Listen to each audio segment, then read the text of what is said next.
In 1961, the Soviet Union conducted a test of a nuclear bomb of terrifying and unprecedented power, beyond anything that could be depicted in fiction. This bomb had effects vastly different from other weapons and was given the name Tsar Bomba, which is often referred to as the Tsar of Bombs. On October 30, 1961, a Tu-95 bomber of the Soviet Union took off from the Olenya airfield on the Kola Peninsula. At that time, the Soviet Union had made significant advancements in nuclear research following World War II, and the United States and the Soviet Union were in the midst of the Cold War. As the only superpowers with nuclear capabilities, they were in a nuclear arms race. In response to the United States nuclear tests, the Soviet Union conducted its first nuclear device test on August 29, 1949, in a remote area known as the Semipalatinsk test site. The Soviet Union's testing program made significant strides with over 80 devices detonated in 1958 alone. However, no Soviet bomb was as powerful or awe-inspiring as the Tsar Bomba. This bomb was a city unto itself, so massive that it could not fit inside the bomb bay of the largest aircraft.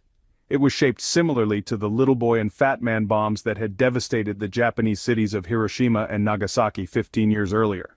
Tsar Bomba is known by various technical names including Product Code 202 inches and AGS-20, but it is more commonly referred to as Tsar Bomba.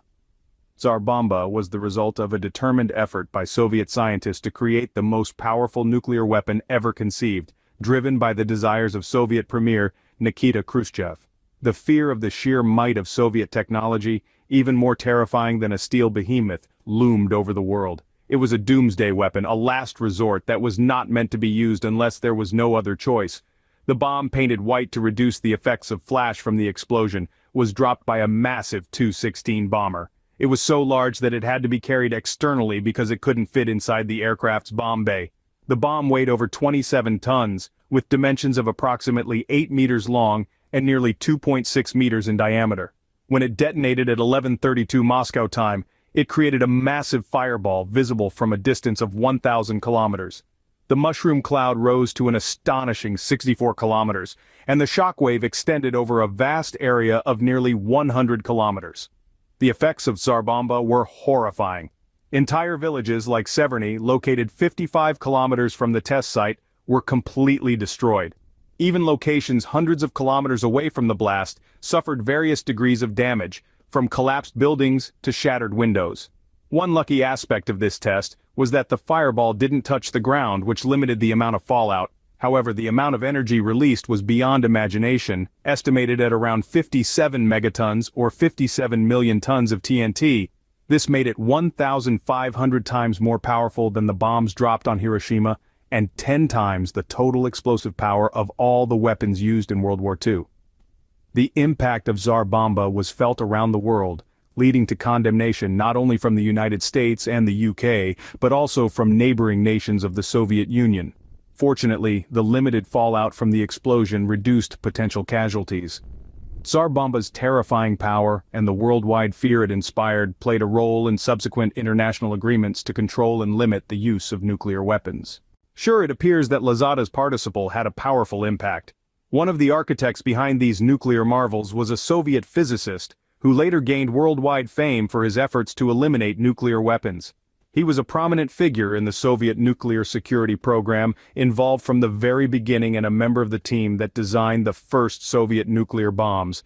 The breakthrough came with the development of a special chemical reaction device that gave the bomb an enhanced capability to produce more energy from the nuclear fission process in its core. This process involved packaging nitrate with a stable isotope of uranium, enriched uranium, to act as a neutron initiator, thus initiating a chain reaction. This process was called Sakharov, which means sugar, and referred to the many layers of the device. This breakthrough allowed the Soviet Union to create a significantly more powerful nuclear weapon than the existing security bombs they had been developing just a few years earlier. Sakharov went on to play a significant role in raising awareness about the dangers of nuclear weapons and the need for disarmament. Before the Sakharov bomb was taken for testing, the uranium tamper, which was designed to increase the bomb's yield significantly, was replaced with layers of cobalt. This change was made to reduce the intense radiation from the explosion. The Soviet Union had successfully built a more powerful device than they originally intended to test, It was so massive that it could not be placed on a missile and was too heavy for any aircraft to carry it, and there were concerns that the explosion might create a radiation cloud covering the northern part of the Soviet Union. Sakharov, who had been a leading member of the team, voiced concerns that the bomb was too large and powerful to be used effectively. It was agreed that it was too massive to be practically used, and it could only serve the purpose of wiping out very large cities. Sakharov was against the establishment of missile defense systems, fearing they would lead to an arms race. He became an outspoken advocate for nuclear disarmament, leading to the Partial Nuclear Test Ban Treaty in 1963 and raising awareness about the dangers of nuclear proliferation. In 1975, Sakharov was awarded the Nobel Peace Prize for his efforts, and he became a strong moral voice for humanity. It seems that the Sakharov bomb was never detonated in the intended manner.